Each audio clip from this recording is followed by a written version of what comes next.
તો સ્વાગત છે મિત્રો તમારું ફરી એક મારા નવા બ્લોગમાં। તો સવારમાં આપણી હતી 6 થી 9 પેરેડ ડ્યુટી। તો સવારમાં ગજરાને કાઢ્યું હતું પંપ ટ્રાયલ માટે અને આપણે નાસ્તામાં ખાધી થોડી મીઠાઈઓ અને 2-3 કેળાઓ।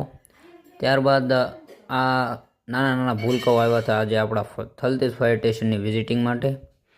તો નાના ફાયર ફાઇટર્સને આપણે હેલ્મેટ અને હેમર આપીને એ લોકોને નોલેજ આપ્યું કે કઈ રીતનું યુઝ થાય। આ છે જેમ્સની બસ અને ત્યારબાદ આપણે અલગ અલગ ટાઈપના સાયરનો વગાડ્યા જેનો મિનિંગ એને સમજાવ્યો એમના પેરેન્ટ્સને અને એમના બાળકોને પણ। પછી ત્યારબાદ આપણે હોઝ રીલ કઈ રીતે હોઝ જેટ અને સ્પ્રે થાય એ સમજાવ્યું અને એનો જેટ કેટલો સુધી દૂર જાય એ પણ આપણે તેમને નોલેજ આપ્યું।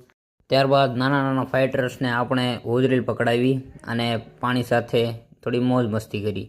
ત્યારબાદ આપણે પ્રોટીન મિલ લઈને આવી ગયા ઇવનિંગ વર્કઆઉટ કરવા। ઇવનિંગ વર્કઆઉટ ચાલુ પેરેડ ડ્યુટીએ બાજુમાં જ આપણે ટાઈમ નહોતો એટલા માટે થોડું વર્કઆઉટ કરી લીધું। 50 પુશઅપ માર્યા અને ત્યારબાદ પુલઅપ્સ માર્યા 15-15ના 2 set, total 30 set.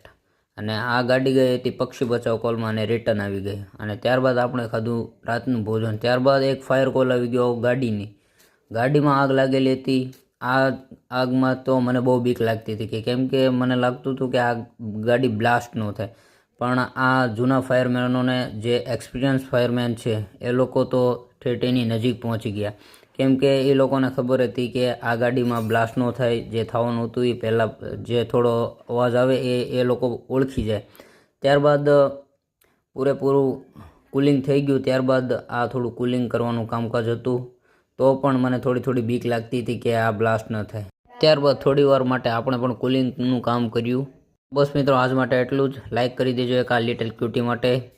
Har Har Mahadev.